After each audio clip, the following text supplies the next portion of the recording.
Баршаңызға сәлем. Бүгін таңғы асқа мини панкейктер жасаймыз. Ол үшін бізге ұн, қант, құпсытқыш, тұз, өсімдік майын, жұмыртқа және сүтті жақсылап араластыру керек.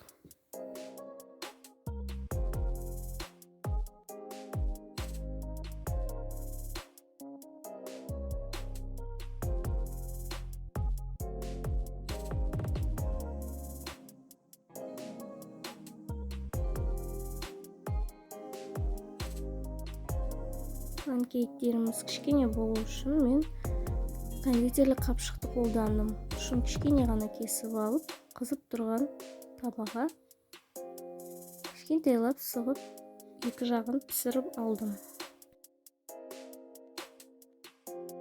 Кішкене балдарыңыз болса, бұндай панкейктерді қуана жейді. Жеміс-жидектер немесе шоколад қоссаңыз болады. Ал мен сгущенка қостым. Ас болсын. Каналыма тіркеліп, лайк басып қойыңыздар.